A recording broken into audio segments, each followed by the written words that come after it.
Welcome back to Talkin' Baseball. We've got you guys bringing us the topics today. It is the voicemail app. Let's do it.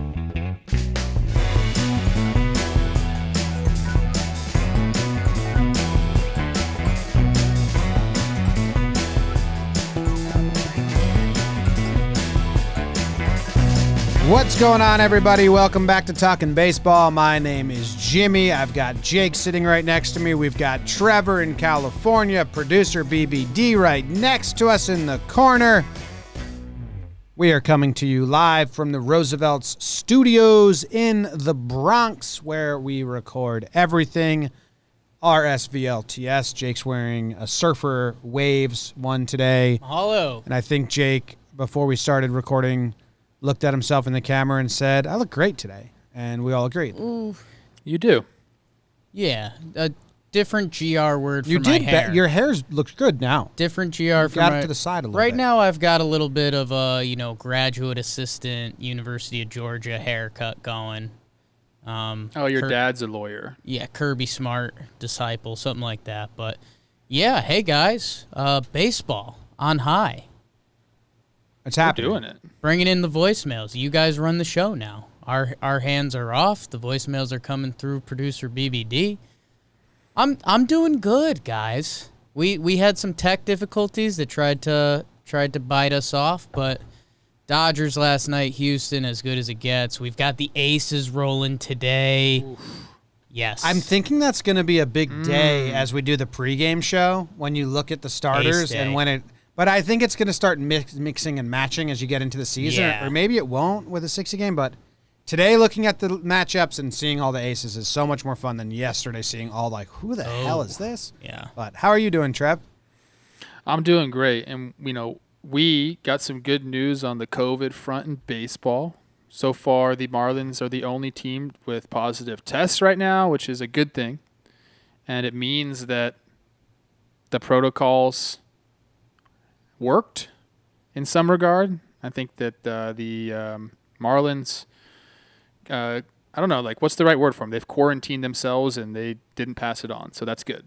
That's a good thing. I'm happy. I'm happy about that because yesterday it was grim. It's been good. And I have a topic. I'm not sure if I'm just going to step on a voicemail. Did you say anywhere about COVID?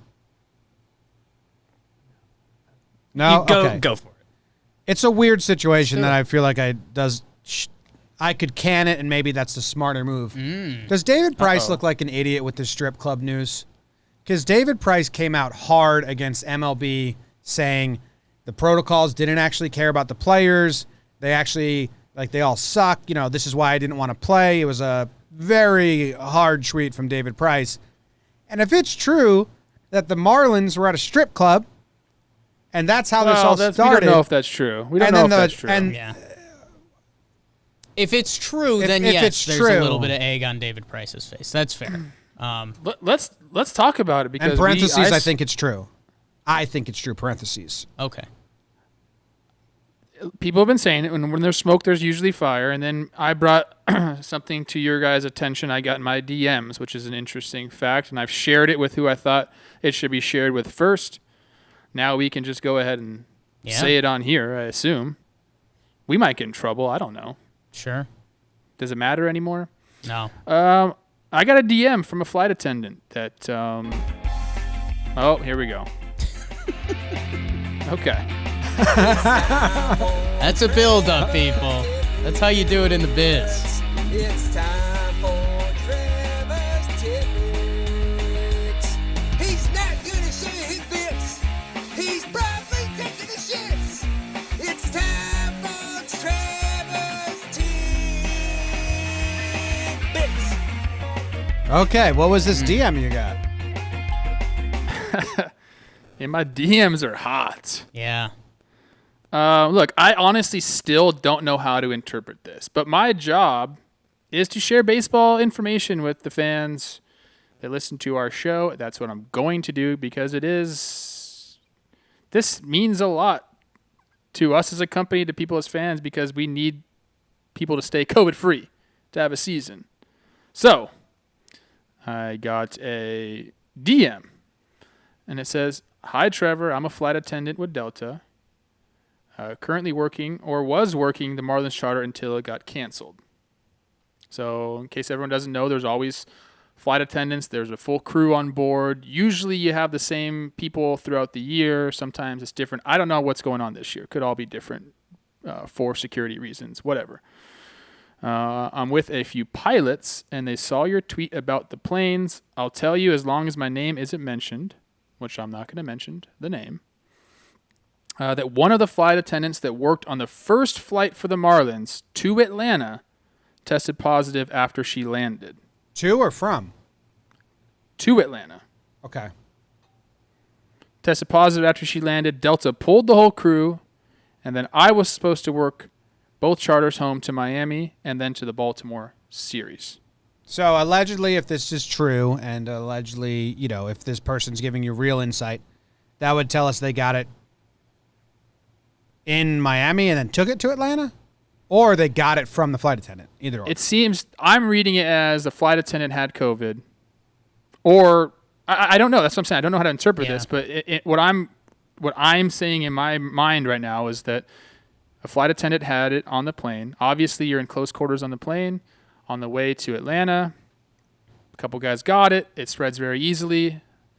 Maybe that's what happened. Yeah. And that's the problem with the non-bubble world, is that you are going to be coming in contact with people that aren't being checked as much as you are. I assume the flight attendants and the pilots are getting checked frequently, but not up to the standards that the players are. Yeah. And that's the thing that burst this whole thing, is if we start seeing more and more of this, outsiders coming into contact, and then an outbreak happens. Yeah. So I don't think that's been shared anywhere. Talking baseball. It's a drop. We got It's it. a drop. Tidbits. All right. Yeah, There you have it. We'll see. I mean, everything else is going good. If Phillies test came back, they're good. Everything else around the league. Hopefully, again, this was and the MLB pivoted kind of well. Hopefully, this was the positive spin that, this can be a wake-up call for baseball. That, hey, take this seriously. Don't be like the Marlins. Yeah. Should that be a shirt? Don't be like the Marlins. I mean, that can apply at a lot of different times. Right? Yeah. All right, let's get straight into voicemails. I believe this is Quentin, who's in the chat. He's a patron. Here we go. He's also an Astro fan. One of the Astros fans that messes around and hangs out with us and supports us. Thanks. Hey, y'all. Quentin from Houston here. Just want to talk about, really quick, the fucking nightmare that is our bullpen. It's like all fucking rookies, and it has me terrified. And other than that, just a tough night for us for us Astros fans. Yeah. Thanks, y'all. Bye. The Astros bullpen. I mean, it's a lot of rookies. Josh Reddick's wife just called him out. If I may. Wow. They showed a graphic on the screen that if Jakey on the Gummy's taking pictures of graphics, it's important. Listen to these guys who are currently in Houston's bullpen. And yes, there's 30-man rosters, so there's a lot of guys on teams you're not familiar with. But there's 1, 2, 3, 4, 5, 6, 7, 8, 9. Cy Snead, Brian Abreu, Anoli Paredes, he pitched last night, Blake Taylor, Brandon Bailey, Brandon Belak, Christian Javier, who I think's getting the opener start today, Andre Scrub, he was in the game, he actually looked good, and Nivaldo Rodriguez. 9 guys coming out of their bullpen that are just like, yo. And when you start mixing that with the Verlander news, and you start looking at the depth of their staff, this team still lost Garrett Cole. And that was kind of one of my cheeky lines that I was sending at Astros fans this year. You can look at the Astros and you can see Verlander and you can see Greinke, and yes, they're studs. You can also see that they're anchored by 2 37-year-old pitchers, and their bullpen also lost Will Harris and lost some dudes. So right now, the Astros pitching, I think, is a fair concern. Chandler Rome tweeted, Roberto Osuna is the only healthy player. Did you just say this? I was digging up this tweet by Reddick. So Roberto Osuna is the only healthy pitcher in the Astros bullpen with more than 1 year of Major League service time. So Quinton's right. Presley's injured right now, but he's there. Yeah. And Jet Reddick, Davinsky's hurt. Yeah. Mrs. Reddick, tweeted, "Congrats to all the Dodgers fans running their mouth on Twitter. Your team beat minor league pitching last night." And then she deleted the tweet because I'm guessing her husband was probably like, "Hey, you're kind of talking shit about my teammates. I work with those guys." Because they're like, I'm in a clubhouse with them. Please don't shit talk my teammates. Ideally. That's There was probably a stern talking to, if I had to imagine, as he puffed a cigarette. But yeah, scary. Yeah. So I don't know. You can find arms in the bullpen. I'll give you that spin zone. Like, someone can break out. There's always a handful of guys who establish themselves. Absolutely. I mean, bullpen arms have a short shelf life anyway. You need to constantly refill your bullpen with guys from your farm system. For them, they haven't had any high draft picks in a long time because they've been so good. But usually in an organization like that, you'd see guys come up with a little bit of something. They have the Astros effect on them. I wouldn't be too worried. Like let's let this play out a little bit and see if one or two of these guys does establish themselves. Then we won't be talking about it like this. Yeah. Oh, wow. And the Astros just traded for Hector Velasquez. Really? BBD has told Didn't us. they pick up Fernando Rodney too? Yeah, and they just signed Rodney. So they're trying. Yeah. They know they need help. So that's positive if you're an Astros fan. Yes, it's not flashy names as of now, but they're trying. Trevor, a little something attached to that. Did you ever have a situation, and if you want to leave names out of it, but did you ever have a situation with significant others either doing anything through social media or something else that might have affected the clubhouse? Yeah. But didn't Giselle once say she called out Edelman for not catching it, or was it Welker? I forget. Something like that, yeah. That was a thing. Is that a thing? Does that happen? You want to call? You want to dish out some? It's a thing. I mean, with social media around, it's a thing.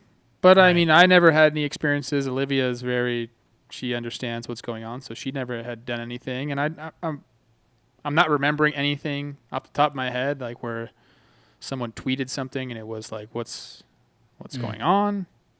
But it happens. And we saw it happen last year with, or 2 years ago maybe, with Elizabeth Swarzak and G. Lito and Tim Anderson's wife going back and forth on IG. Oh, I missed that one.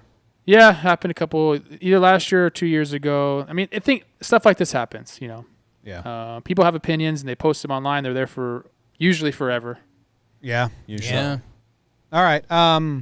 Next voicemail is a Braves fan who called in about Folty. And I read some reactions to it and then giving their insight, and there's a little more, I think, to the story. So let's listen to the voicemail. I haven't heard it yet.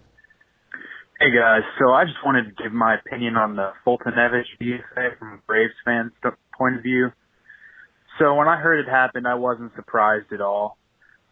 Folty's thing for his whole career has been he's been a stuff guy, mid to upper 90s fastball, nasty slider, but it's always been consistency was his issue. If you look at his numbers, other than 2018, he hasn't had an ERA under 4.3, and he hasn't had an ERA plus over 101. So once we saw in a tune-up game in the exhibitions versus the Marlins, his velocity was down, and then against Tampa, he was 89 to 91, which is just now he doesn't even have the stuff. And the reason we can't wait is because Hamels will come back eventually, and we have 5 pitchers in our top 10 prospects, all of them with 2020 ETAs. So I like the move. I wish Folty the best, but I wasn't exactly shocked. Thanks, guys. Yeah, thanks. Thanks for the call. Whenever you can add more knowledge to the show, we appreciate it. Like we say, we don't know the ins and outs of the Braves situation. And I read a bunch of people that commented and said, Folty's been sent down before. Folty gets in trouble. He doesn't have it there. And, he had that one really good season. But it's still weird to DFA him. And that still makes me think that what I was thinking is true, where they went to him and said, hey, we need to DL you, or we need to put you in the service pool. You need to figure out what's going on. Because they have 2 years of service time. You don't just want to lose a guy like that for nothing. And he must have been refusing, in my opinion, allegedly, my thought process, he must have refused that notion that he couldn't figure it out on the mound every 5th day. And they were like, well, you're not going to do that. So either do this or Makes a lot you're of out. sense. That's still what I think happened. Because, if it's a regular season, they probably just send him down, right? Every once in a while, we get a player like this, and we've kind of run into it a few times that we've been doing these shows where it's like a guy like Folty. We've all like, if you just said his name, like, yeah, he's a good pitcher, man. Like, starter for the Braves. Like, but then as this guy points out in the voicemail, if you look at his numbers, I mean, he's had one good year. He's had one good year, and a lot of times you just hang your hat on that and say, look, like this guy's done it, he can do it again. And maybe the Braves have just seen, hey, like without the velo and we don't know what's going on, yeah, like we need to figure something out. We've seen the same thing with numbers with a guy like Trevor Bauer. I was surprised to see his numbers. He's had one good year, 2 good years, but hasn't been as consistent as I have given him credit for. Same thing with Dansby Swanson. Like you see those guys, and yeah, like we said about Dansby, like we said about Bauer, it's like you put up or shut up. And Dansby and Bauer have done it so far this year. Folty came out really with a tough start. And in the 60-game season, there's just no time for that. Yeah. There's no time for them to figure it out on the mound. Bauer, I think that's a little bit of an outlier. He's clearly shown he's got a different type of personality, so he's had to find it a little bit. Over the past 3 or 4 years, he's proven to be pretty solid. I think the Folty thing is interesting because I don't think they can't send him down. I think he's out of options. That's why they had to DFA him. There's no send down. Well, yeah, there is. I mean, the Yankees are sending guys up and down. I think he's out of options. He's been around in the big leagues for a while, so that's why they had to DFA him. And I think the bigger thing that does stand out and stands to your point of he wasn't being cooperative is that think about the dudes we just named in the Astros bullpen. Like, there is a need for Mike Foltynewicz, and maybe the Braves are really digging deep and saying, hey, we want this 60-game season. We got to win titles. That they DFA'd him, and I still think they're going to get something trade-wise. Anything, even if it's a player to be named later, just because, again, listen to the guys we said in the Astros bullpen. But, yeah, it makes you wonder where his headspace is at because I'd like to think there's a guy at the end of the Braves pen that they could have sent down and put Folty just in the pen. So it had to be more than that. Like, it's something going on. I don't know. Weird. But also, if he's like, hey, I can pitch through this, I'm fine, and he believes in himself, like, I'm not faulting him for not being cooperative or whatever. Like, if someone picks him up and they put him in the fifth man and he's good, then good for him. And, I mean, it would be pretty big egg on the Braves' face if he finds that heater again. Yeah. He was out of options, yeah. Hey, go to Houston. Get that pine tar. Yeah, right. Next. Hey, what up here? Andy Pants, Gainesville, Florida. Wondering if Trevor Plouffe got the call from the Marlins yet. Let me know. Any answer? Any rumors? Guys, I was horrible at baseball No. 2 Start years over. ago. Start I've over. gotten worse since then.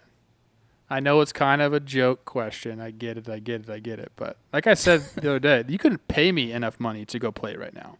Someone called you out in the comments that said someone could pay you enough money. What's your number, 10 mil? What's the number?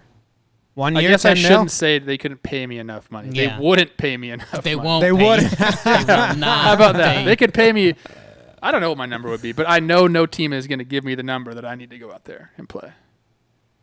So I'm out. What's your number at? Would you do it for free, just for the story? Like most people, I would say. No.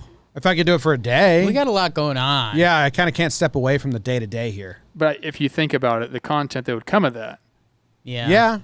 But, a 1 day contract for the minimum. If I could get a weekend, Is that like 15 grand? I Would you could pay talk. for it?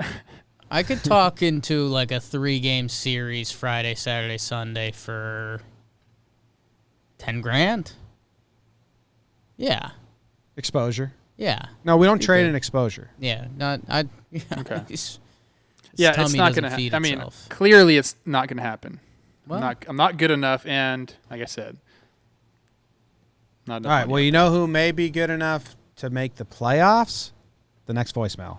What's up, guys? Just wanted to ask you about your updated opinions about the San Diego Padres.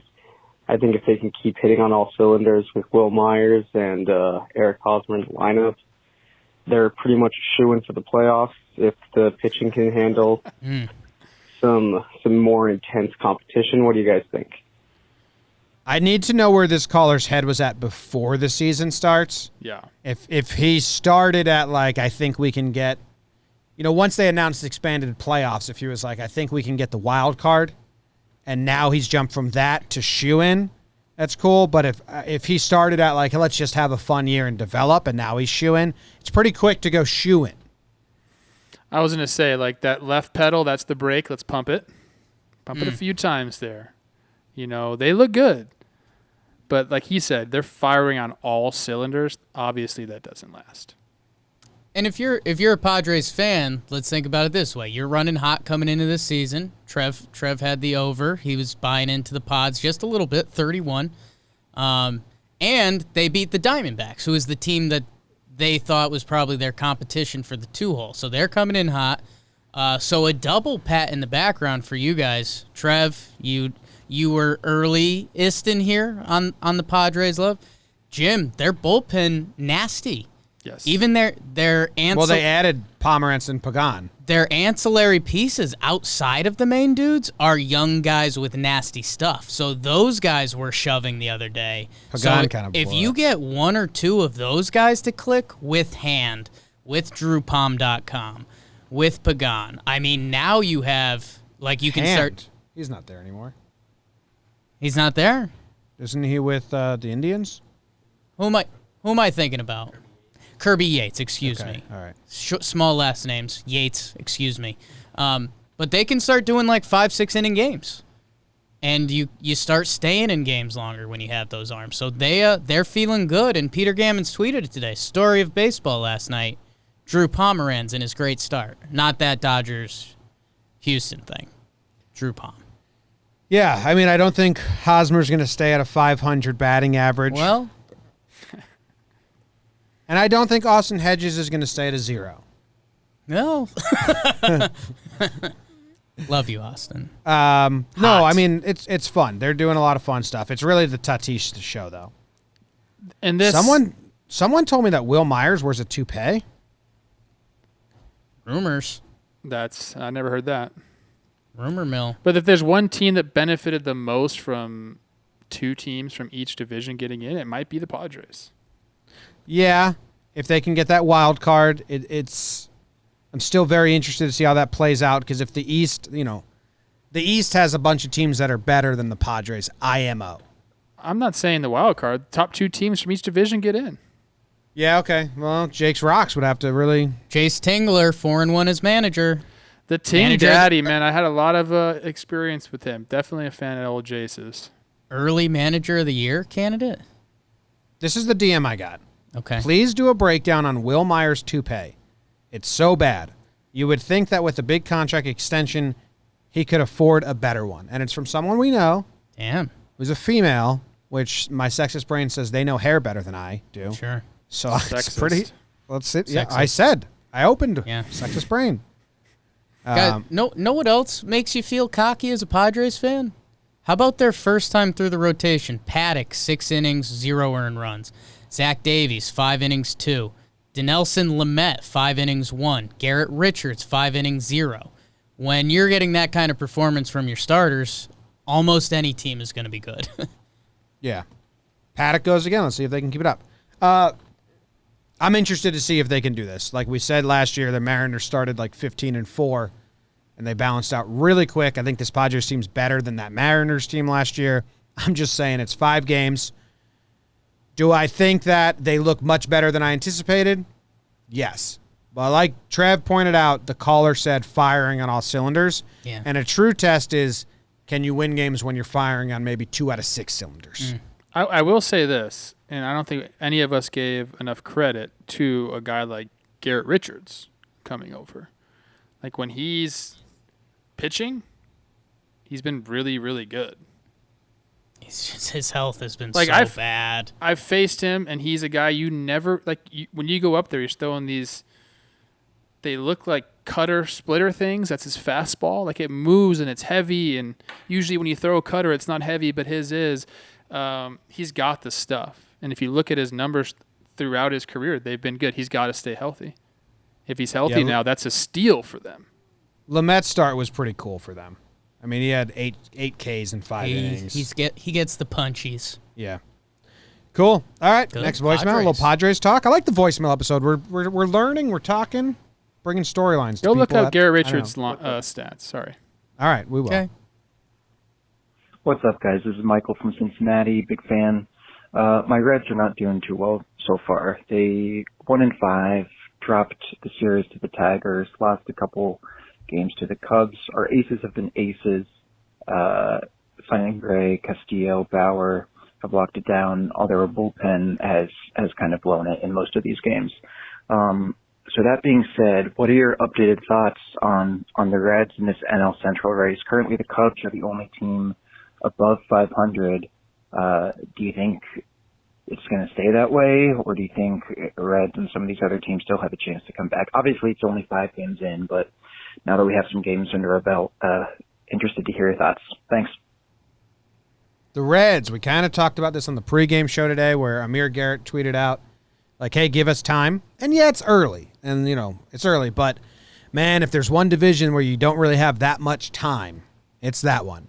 When they expanded to 2 spots in the playoffs for each division, you kind of see, okay, it's probably Houston, A's, it's probably Twins, Indians, it's probably Yankees, Rays, it's probably Dodgers, and then we don't know. You can't even pick 2 in the Central over there. Yeah. So it's probably, I don't even know the first one. Can't pick 3. Yeah, so if there's one division where, hey, you can't fall too far behind, like you got to stay pretty even. So I don't think it's too late. It's obviously very, very early. But let's win 2 out of the next 3, 3 out of the next 4, 2 out of the next 4 minimum. If there was a line right now that gave you live odds on a Cincinnati playoff berth, I would go take it. Their starting pitching has been great, and I'll rely on that throughout the year. And they're missing one of their key players, as we talked about. Moustakas has been on the shelf for the last couple of days. Bullpen's kind of blown some games. You don't expect that to happen throughout the year. I would go ahead and say that I'm still counting on them taking up one of those 2 spots. They're also missing Eugenio, basically. He hasn't started hitting it. I am on the Reds bandwagon still.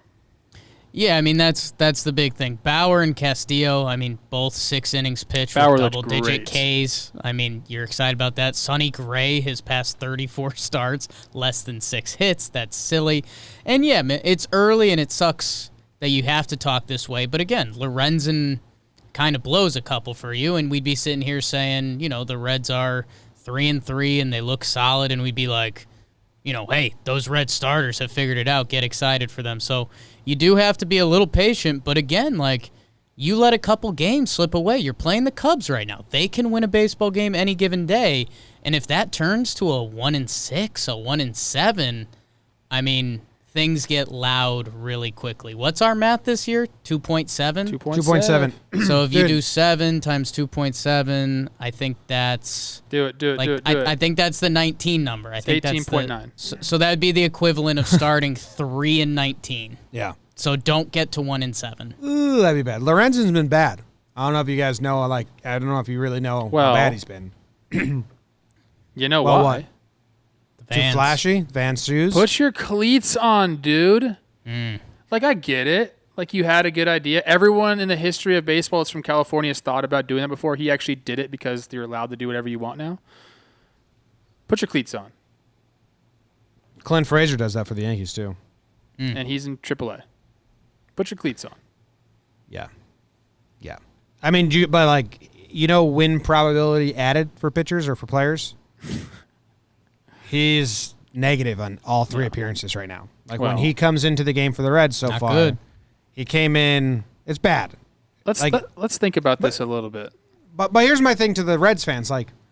It's for me, that's such a good spin zone. If it wasn't for Lorenzen, we'd be fucking this and this. So one guy, just fix him. He's entered the game ahead 1, blew it. Entered the game tied in the 9th, blew it. Entered the game down 3, left down 5. He's been bad. So just fix him. Let's think about the guys that wear bad cleats or like different cleats. We have Lorenzen with the Vans. Hasn't been good. Not great. Clint Frazier, he puts spikes on all like the cool Jordans, I think, right? Yep. Yeah, he has like custom guy doing for him. Maybe not his fault, but he's not in the big leagues right now. Certainly not in the league. Clayton Kershaw wears Skechers with cleats on them. Yeah. Got to hurt back. Let's just wear regular shoes meant for baseball, guys. That's my opinion. I have a Bleacher Report article ranking the coolest cleats of Major League Baseball. Bryce Harper, golden cleats. It was All-Star game. He has his doesn't count. own cleat line. Like those are baseball cleats. Rick and Keel. Haven't people been sweating Mookie's spikes? Doesn't he have a nice Dodger spike going? They're Jordan, so all the Jordan brand guys have gotten like the Jordan 1s, but they're meant for baseball. Like they're actually baseball cleats. They're not like Dude, Strasburg is on this list, which I don't get. Hope my street cred just went up by me saying sweating. I don't know if the kids knew I knew that term. 3 of your 4 losses in Cincinnati are from the bullpen. How about that? Yeah, I'm on Cincinnati still. Yeah, me too. The starting pitching is really good. Really good. All right, we got to keep rolling. Here we go. We're going to the Blue Jays. Hey, gentlemen. It's Josh from Canada. No shocker. I am a Toronto Blue Jays fan. The Toronto Blue Jays of Buffalo have had a pretty good start. They're 3-2. They really could be 5-0. Their bullpen has come to disappoint me for the last couple of years and right now. With Giles down and them being 3-2, do you see anybody that they could acquire? It's kind of a weird season for it, but I love what the starting pitching's done early, and the lineup's been pretty good. Obviously top heavy with home runs, but I want to see them make a little bit of a push, especially with teams going down for COVID. Love what you guys do. Hopefully give me some love to those baby Jays. Take care, boys. You want to see the hype? You want to see the hype train getting going in Toronto? I mean, we're recording this before the big boy throws today. Nate Pearson, his first MLB start. If he shoves and outduels Scherzer, then you're going to hear Blue Jay fans get loud. And this shows how dumb the young season is. The Blue Jays are 3-2. You know, baby Jays, they're hitting the ball around the yard, sure. They lost that one-run game to Tampa that they should have won.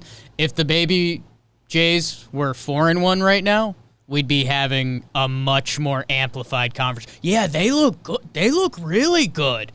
And it's one game. So that shows how early it is in the year. I'll say this, Baseball Reference, 59% shot of the Blue Jays making the postseason. Wow. Wild card team? Yeah. But that's what we kind of did on Sharp Stats the other day, which is an analytical pod we have for the Yankees, is everyone's started at 30%, every single team. Well, and I think what's probably helped them out is Boston. 26 of them? I forget what Boston looking like pure dog shit. So.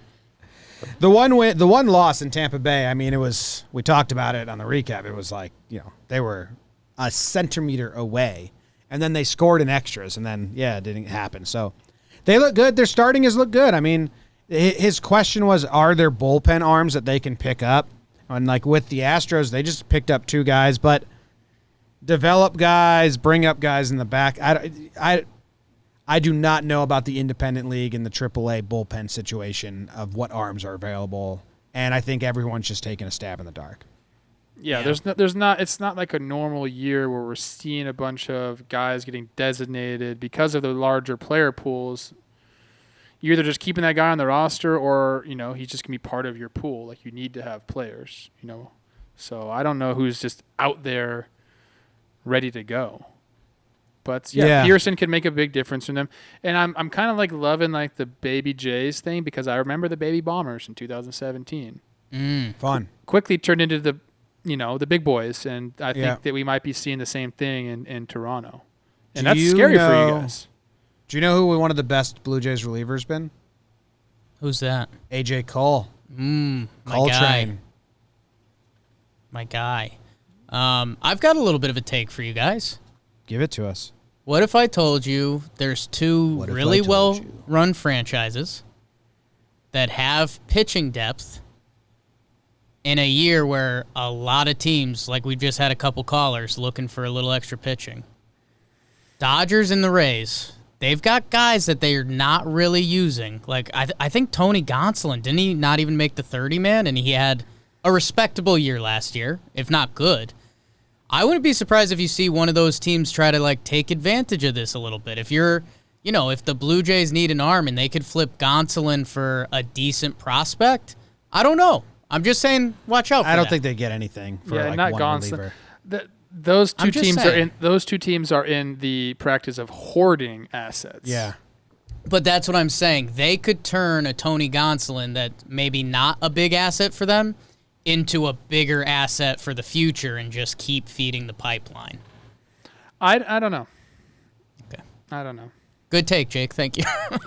I don't think they're saying- going to get anything worthwhile in return. The Jays now are in the process of hoarding assets as well because they know that this year is really not their year.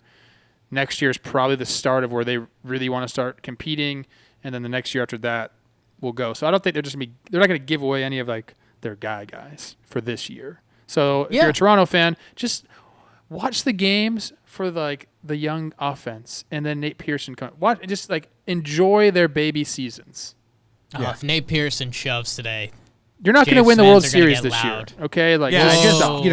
Just stop. Well, okay. I'm just saying. That's how you have to approach this if you're a Blue Jays fan. You're not going to win the World Series, okay? Jeez. Just Bro, do you know how it. the Nats started last year? Toronto and Canada love me because my last name is Plouffe. It's a very common name up in Canada, so I'm a frequent guest on all the radio shows up there. They know what I'm saying. All right, well, I'll jump on it. the train with you, Trev, and I'll give the Blue Jays some bad news. You're not going to be able to use A.J. Cole in 3-run and tied games later in the inning, later in the game, for much longer. He's 3 for 3. They brought him in a tie. They brought him in a 3-run game, a little close game. Maybe he went to Driveline or something. Sleep apnea? Sleep apnea team. Next voicemail. Hey guys, it's Sam, and I'm calling to ask Trev a question. That is, if you were on a team going into this season, like you went through spring training and everything, would you have played this season, or would you have been one of the players who opted out? That's my question. Side note, I am tied with Jake and Trev in the Homer draft. We all got 2 apiece, so that's huge. Looking forward to that. Good job by Sam. All right, take care. Bye. Trev, would you have opted out? I think I answered this on a previous pod that we did. It just would depend on when we're talking. Like if we're talking me kind of trying to hold on and be on some roster towards the end of my career, no, I would have left. I would have went home. But if I'm in my days where I'm trying to make some money and I know that I'm in my window of opportunity and I have a starting job somewhere, like you got to play. You got to play and just try to be as safe as you can for your family. So I think that's a lot of the decision making is where I'm at in my career. That's the best answer I can give. It's the most honest answer I can give. Like if I was towards the end of my career, I was making league minimum, fighting for just a spot to be there, like on the travel squad, and I probably wouldn't do it. I'd probably just come home. Yeah. I can't answer it. Never been given the chance to opt out. Have to see the contract. All right, we're going to Tim from Minnesota. Uh-oh. Hey, guys. My name's Tim. I live in Minnesota. I'm a Cubs fan. After watching Kimbrel's meltdown the other night, I think the thing on every Cubs fan's mind is, where do we go from here? We've had such an unreliable bullpen for so long that when we signed Kimbrel and shelled out the big bucks for him, I thought we might be turning the corner, but it's been abysmal since then. So thanks, guys. Love the show. For those not aware that haven't been keeping up, Kimbrel came in a game that was a 3-run game. It was really 7-1, but by the time he came in, it was a 3-run game, 8-5. He walked Castellanos, then there's a wild pitch, then gets a ground out, then another walk, then there's a stolen base, then there's a walk, and there's a hit by pitch, then there's a walk. The hit by pitch and the walk both scored runs. And, I mean, the last time he walked 4 guys in a single appearance, you have to go back to August 9th of 2016. just one of the worst outings. So either that outing is so bad it's an anomaly and they'll bounce back fine. The next 2 outings really are going to let you know if you got to zoom in or zoom out on that performance. Yeah, I think every team will say they need bullpen help. I don't even care if you're the Twins or you're the Yankees or you're the Padres. You're always welcoming more bullpen help. Cubs, I'm looking at the roster, and I don't know. There are some guys that maybe I don't know about that are strong candidates to kind of maybe pick up the slack and help lead the bullpen. But for me, it's fix Kimbrel or it ain't gonna happen for you. There's not just guys lying around that you can just go and say, here, let's plug them in. Jeffers, I think it's Jeffress. I always say Jeffers. Jeffers is a cool name. Jeffers is cool. Jeffers could be a guy. He's got the stuff to do it. He's done it before, so you kind of have him there. But, yeah, they got to figure out a way to get Craig right. That'd be a huge boost to them. Yeah, I just hopped into last year's game logs because his numbers last year were pretty rough. He did have a stretch. 17 games, July 6th through August 29th. So a real stretch of baseball for a closer where he had Craig Kimbrel numbers. 15.2 innings, 22 strikeouts, a 2.3 ERA. The bookends of that are pretty bad. And I think if you're a Cubs fan, you're definitely scared. The performance is so bad that you kind of have to scrap it and say, okay, Craig, let's get rid of that and see what you got. The other note, though, is... Was he getting squeezed? I didn't see a lot of the pitches. I did not see either. On pod, honest. We're an honest pod, unfortunately. What I'll say is, Craig also ran into a little bit. There wasn't a ton of interest in him in free agency because he was asking for a lot of money. He was trying to get paid for what he's done, and in free agency, you get paid for what you're expected to do. So the Cubs... They ended up paying him a decent bag, and they were in a tight spot. They needed some help down there, and Kimbrel was a free agent, and he had a draft pick attached to him.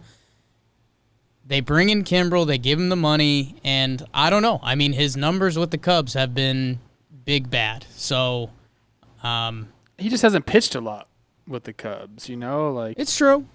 24 games, and last year was 21. What am I looking at? Last year was 23, then obviously one game this year. Is he one of the greatest closers of all time?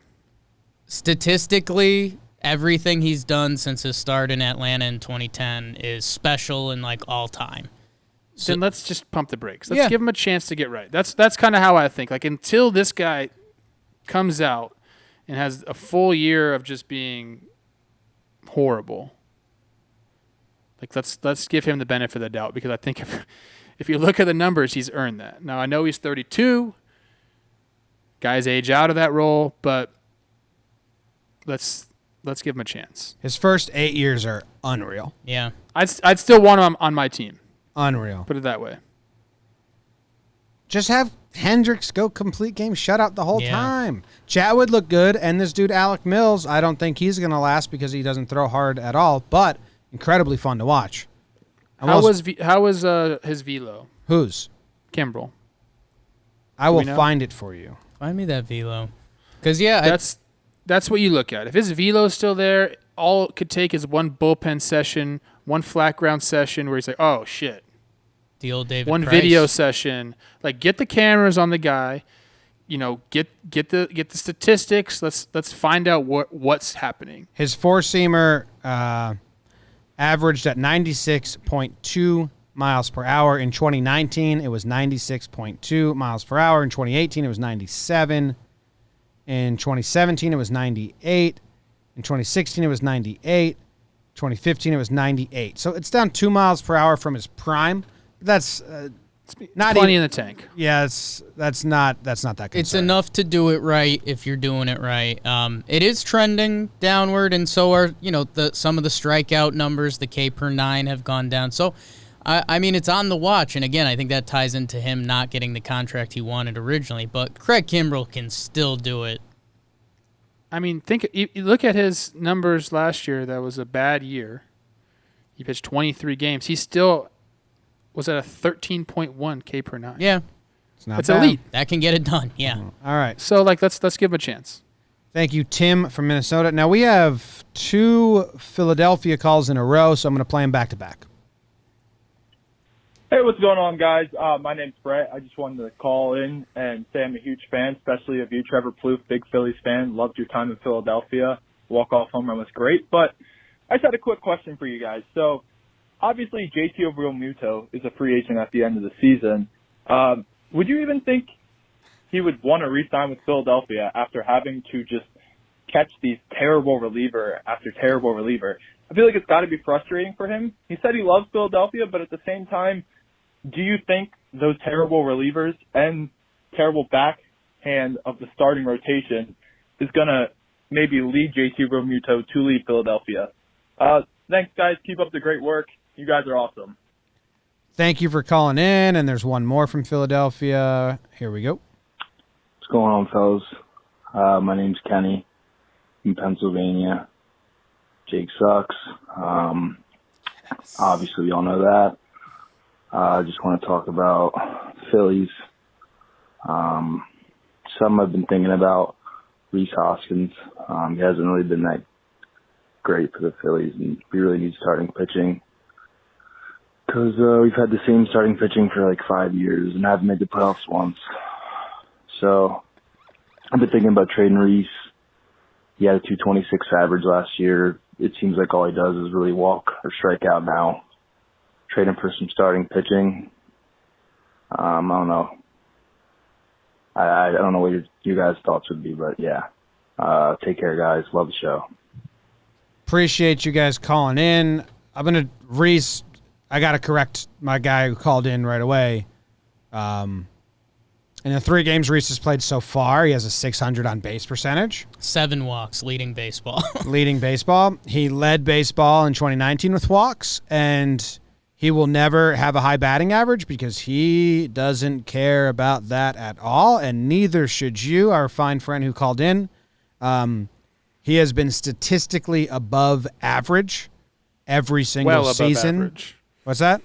Well above average. Every single season, 110 OPS plus, 125 OPS plus, 162 OPS plus.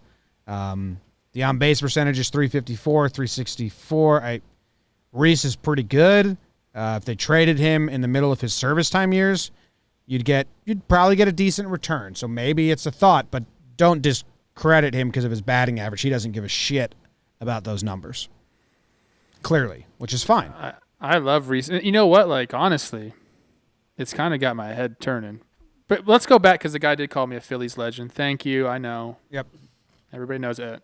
Okay. But with Rhys Hoskins, I don't think it's far-fetched to see that, to say it. I don't think it's far-fetched for them to trade anyone for arms. Realmuto, too. If they think he's going to walk, if you want to get some arms. That was kind of the first question. So yeah. Maybe we should attack that one. The Realmuto question is a great one. It sounds like our dude.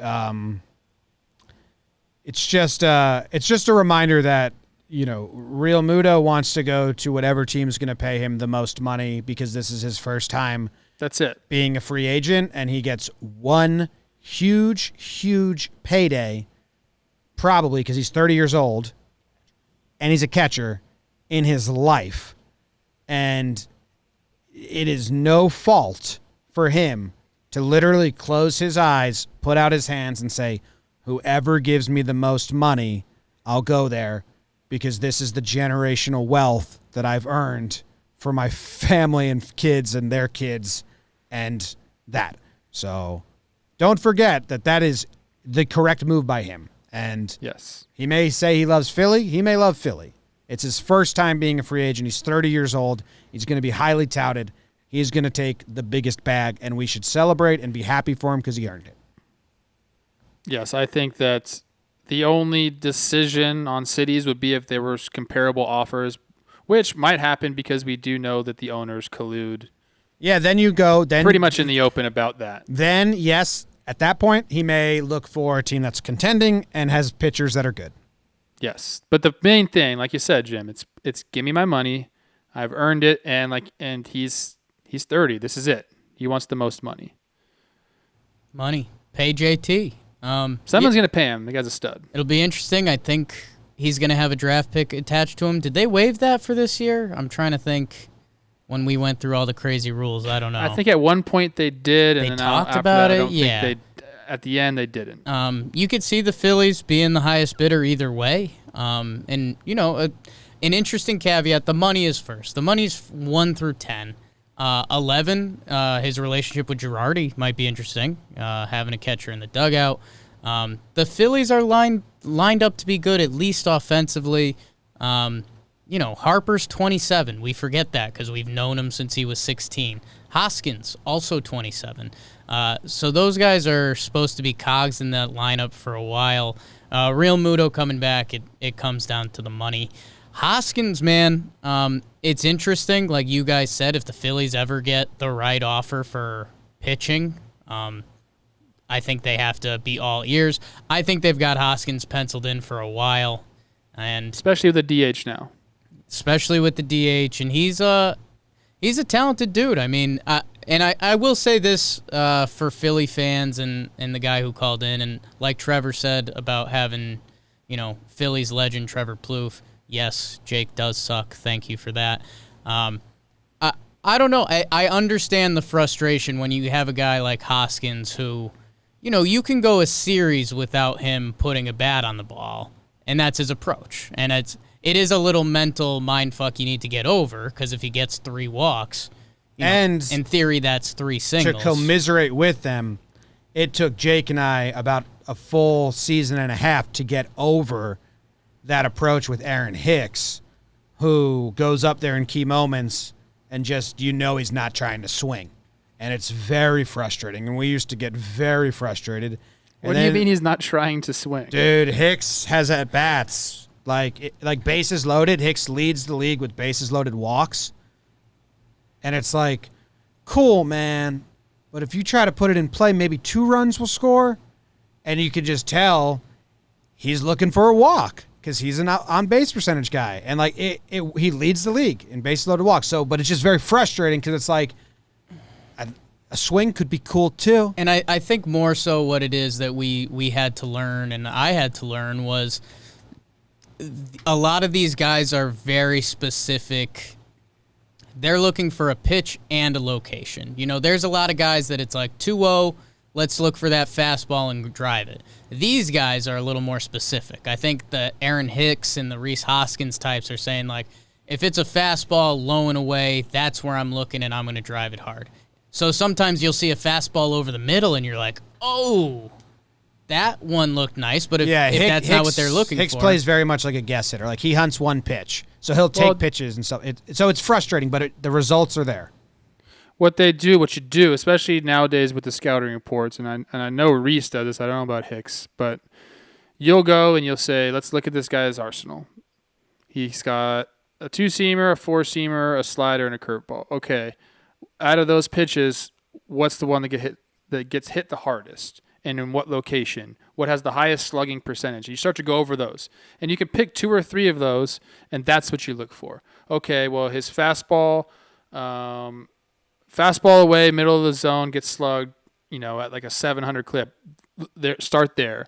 If you see a slider, this is where it gets slugged, this is where it doesn't get slugged. You start to set your tunnels up where these guys want the pitches, and Reese has really bought into that type of mentality. Yeah. So he's looking for it, but it's not it's an educated plan to go up there. And it's sometimes he's going to get a pitch that's looks like it's right down the middle, or he should be swinging that, but he's not looking for it. Yeah. So exactly. I heard a player, I forget who this was, drop that in an interview somewhere, and he just said, like, yeah, we took a look at the percentages. And, like, to anyone that doesn't know the full what that means, it's what Trevor just explained to everyone. But that was the first time I heard it, like, if you're a beat reporter, like, what do you mean you looked at the percentages? It's kind of like a new thing, but that was just the quick, like, scouting report and stuff like. And Trevor, you always say, give me 60% or more. In 2-1 counts, what is he throwing? One pitch, 60% or more? I'll swing it then. Stuff like that. Yeah, which is cool. We got one more voicemail. Here it is. What's up, guys? Scott here. First-time caller, long-time listener, calling you from Lansdale, PA. Before I ask my question, just want to say I have a lot of comments with you guys, and it includes BBD. Grew up in Connecticut. I'm a Yankee fan, obviously, and like BBD, I went to Ursinus College. So go Bears and JOMBOY. Minor in history. Civil War is my jam. Exciting things. I'm moving back to Connecticut, and I'll be super close to NYC. So looking forward to meeting you in a post-COVID world. Okay, so my question is for Trevor.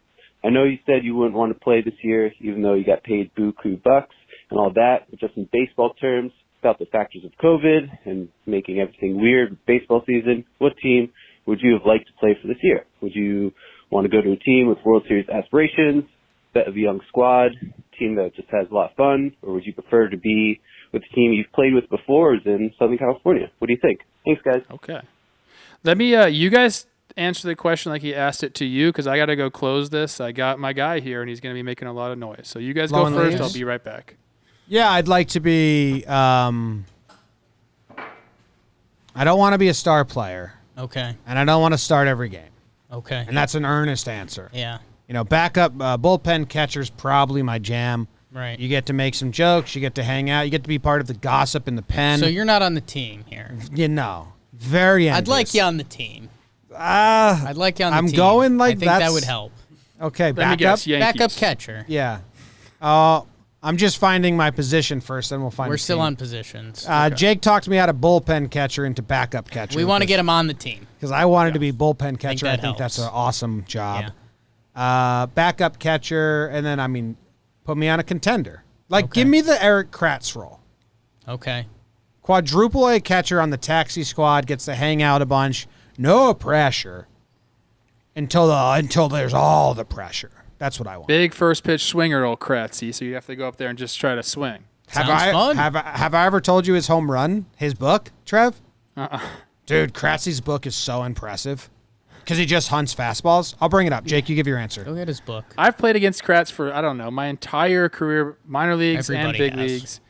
And everybody knows Kratzy is going to be ready first pitch because he's coming out of his shoes. That's what he's done his entire career. It's hilarious. All right, so A.J. Burnett, back in the day when A.J. Burnett was great. Kimbrel, pretty good. There's a lot here. Chapman, he got John Lackey, he got Tehran, he got David Price, he got Cliff Lee, he got Bumgarner, he got James Shields, he got Jose Quintana, he got Rourke.